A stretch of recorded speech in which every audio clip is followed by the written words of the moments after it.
better legislation is removing this massive barrier between these two communities that want to transact and add a lot of value to the U.S. financial system. And once that legislative barrier or that legal barrier is removed, that will open the floodgates for them to work together and take the U.S. financial system into its next stage of development. The floodgates are about to open for the Chainlink Marines. That's right. The DTC, Chainlink, and a massive, massive undertaking that just got announced today. This is a beautiful day to be in crypto. Welcome on, welcome all to the blockchain basement. Make sure that you are subscribed to the channel, folks. We are growing like crazy, all thanks to you. 76,100 subscribers as of the time of this recording. Now, Sergey was obviously talking up a storm this last week, folks, over on Fox Business, giving us the highlight that once these barriers are removed, then we're going to be looking at the transaction of value in the quadrillions. The famous quadrillions, the gorillions we're all looking for. Sergey also made his rounds over with the boys at Athena Labs, with the founder joining Sergey to discuss stablecoin innovation, TradFi's demand for these on-chain assets, and the convergence of TradFi and DeFi. And when I explain what Chainlink is to the newer person in crypto,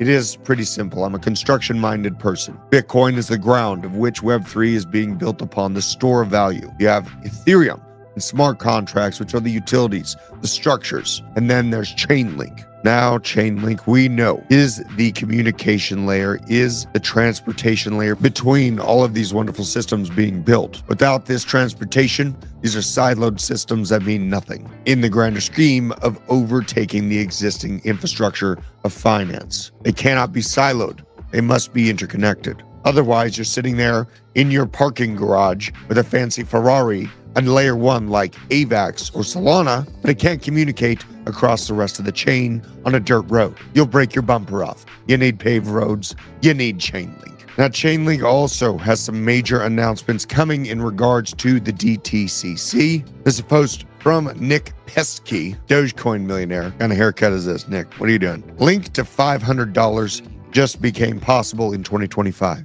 You said I wasn't bullish enough. You are right. He's highlighting that DTCC handles $2 quadrillion annually. For anyone that doesn't know what this is, it's the Depository Trust and Clearing Corporation. This is the institution that processes most of the global securities transactions across the planet, representing this $2 quadrillion number. Now, seeing Donald Trump's intentions to make America the dominant force in competitiveness on Web3, it makes a lot of sense that he's going to be utilizing and plugging in the American brand of Chainlink into the future of finance. There's only a few more hurdles we need to overtake before the floodgates open, folks. Let's have a listen from the Hoss himself of what it's going to take. The CRE really is the final piece of the puzzle for us.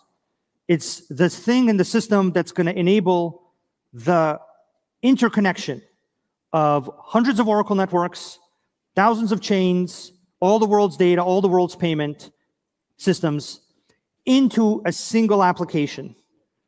And I really do believe that if we're able to pull it off and get it into the hands of the right developers, we already have the services, we already have the integrations with the relevant chains, we're getting the integrations with all the largest existing payment systems. We already have AI working on Oracle networks.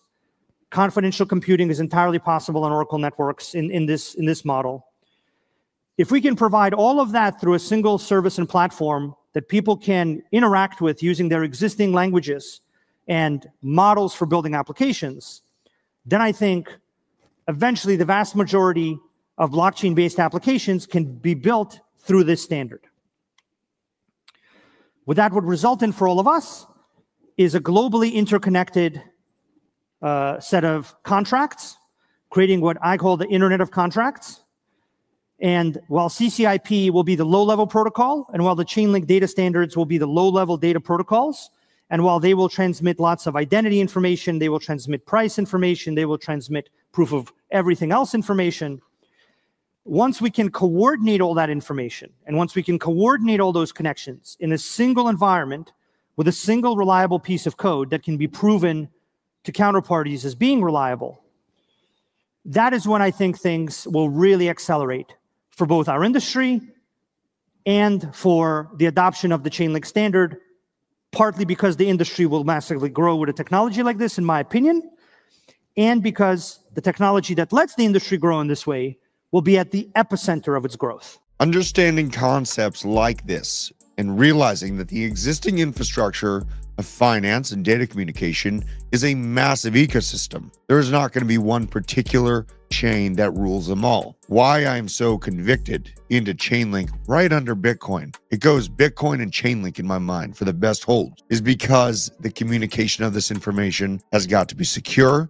and it's got to be globally accepted. This is where Chainlink steps in. And I know, my fellow Chainlink Chads, it's been a battle on the charts. Here's the average in the day of a life of a Chainlink holder, sitting on the floor, making pasta, putting things in boxes, taking the peanuts out of the boxes, and sleeping on them. This is what we've been diminished to. No, I'm just kidding. But you know what I mean. We're cash poor, Chainlink rich. And the price action, when it bounced down to the $13, $12 level, I gave as a buying opportunity. Since that moment of opportunity came, we have bounced back nicely. Now sitting at $14.52 here. The current levels of Bitcoin to link dominance, man, Chainlink is looking extremely undervalued from where it sits right now. But if you look closely at the 4-hour money flow, we are trying to break our way back up into the green, baby. And better yet, Bitcoin dominance printing a red dot on the 4-hour, but a main metric to watch for when it's too late to buy altcoins and get them juicy gains is making sure that Bitcoin dominance hasn't broken down yet. And we are exactly right there. Bitcoin dominance for the week looking pretty strong, hence why a lot of the altcoins are beat down, but not Chainlink, baby. So with this information, you do what you will. Do your own research. Me, I'm a Bitcoin and Chainlink maxi. I'm riding into the center of the sun. A lot of people think this market's over. I beg to differ. And I'll see you in Valhalla. Take care.